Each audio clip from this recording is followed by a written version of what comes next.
तुमसे शादी करने से पहले इस घर में कितनी सुख शांति थी। मंजरी, थक गया हूँ मैं तुम दोनों की शिकायतें सुन सुनकर। कभी माँ मेरे पीछे पड़ी रहती है, तुम्हारी शिकायतें सुन सुनकर थक गया हूँ यार। तुम दोनों के बीच में तालमेल बिठाते बिठाते रोहन खींचकर मंजरी से बोला, तो रोहन मैं भी क्या करूं?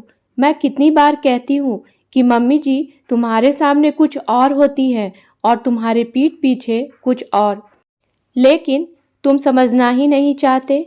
मंजरी रुवांशी होकर बोली, मंजरी तुमसे शादी करने से पहले इस घर में कितनी सुख शांति थी। कभी भी इस घर में तू मैं की आवाज़ नहीं सुनाई पड़ती थी। मैंने सोचा था कि तुम्हारे इस घर में आ जाने से और ज़्यादा खुशियाँ बरसेंगी, लेकिन मुझको लगता है कहीं ना कहीं तुमसे शादी करके मुझसे गलती हुई। ना तुम सुखी हो, ना माँ सुखी है और ना ही मैं। रोहन आंखें चुराते हुए बोला, क्योंकि उसको कुछ समझ में नहीं आ रहा था कि वह क्या करे। शायद माँ से भी इकलौता बेटा होने के कारण बगावत कर नहीं सकता था। मतलब तुम भी मुझको ही दोषी मान रहे हो रोहन।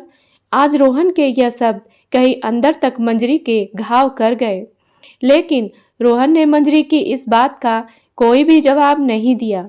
ठीक है रोहन, मैं ही यह घर छोड़कर चली जाऊंगी, क्योंकि मैं बिल्कुल भी नहीं चाहती कि तुम्हारी परेशानी की वजह मैं बनूं।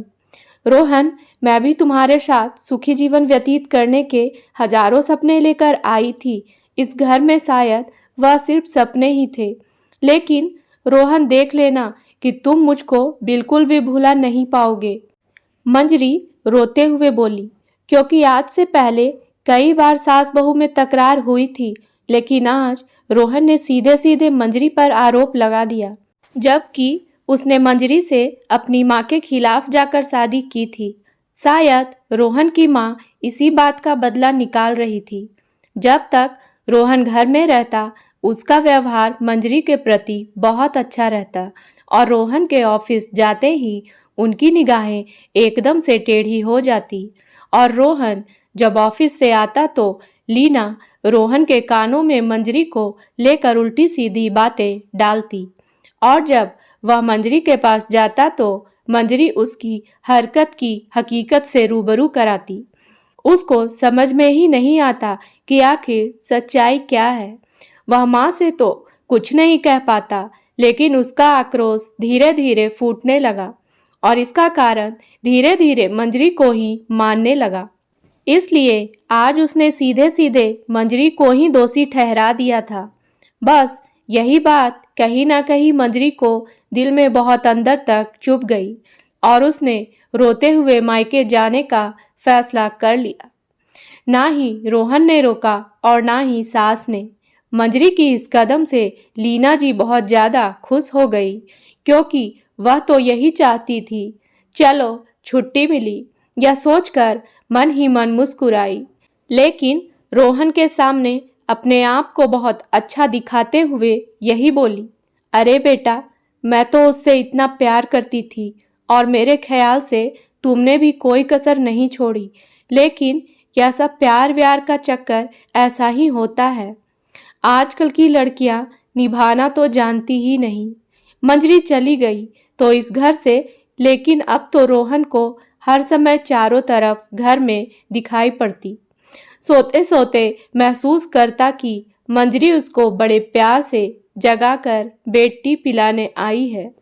ऑफिस भेजते समय आंखों से जल्दी आने का इशारा कर रही है। कभी महसूस होता कि वह शीशे के सामने खड़ी इतरा रही है।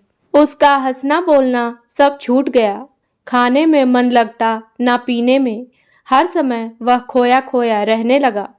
सही कह रही थी मंजरी, मंजरी को भूल नहीं पाएगा।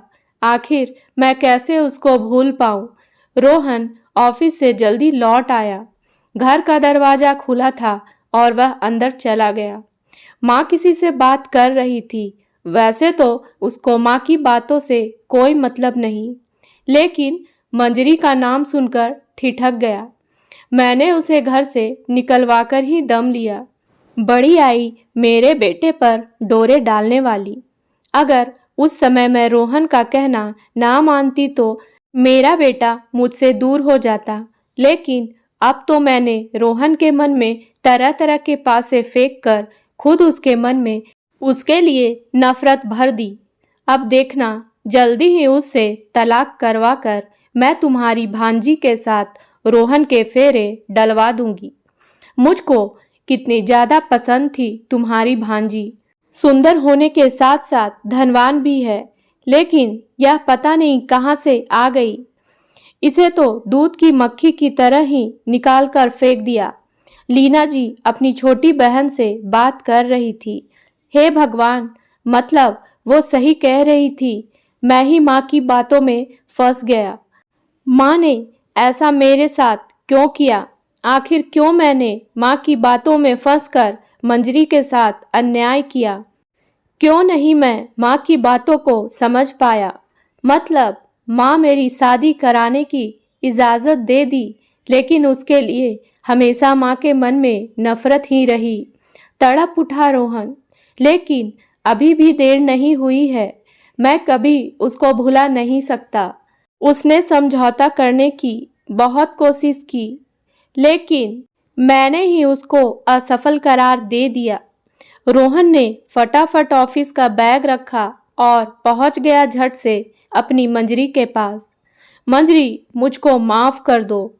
मुझसे बहुत बड़ी भूल हुई है। मैं तुम्हें कभी भी नहीं भुला सकता।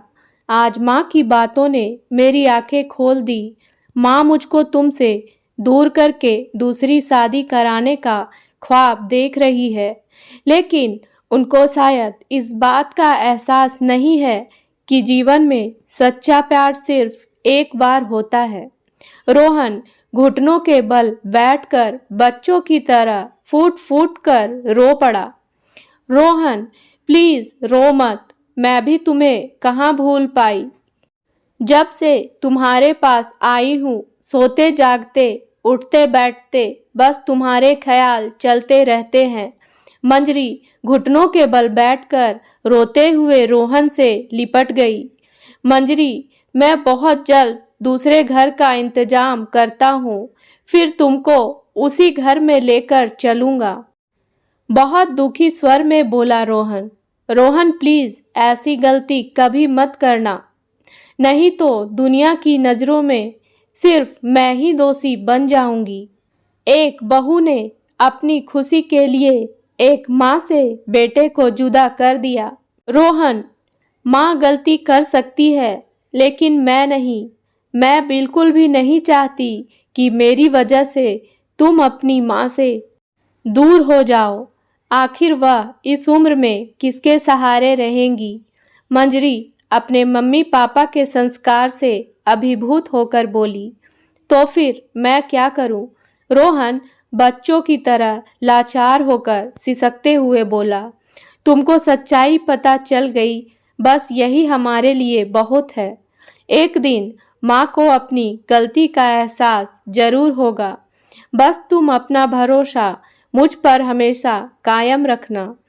रोते हुए भी रोहन ने मंजरी को देख मुस्कुरा दिया। उम्मीद है दोस्तों कहानी पसंद आई होगी, तो मेरे वीडियो को लाइक करें और मेरे चैनल को सब्सक्राइब करना ना भूलें। धन्यवाद।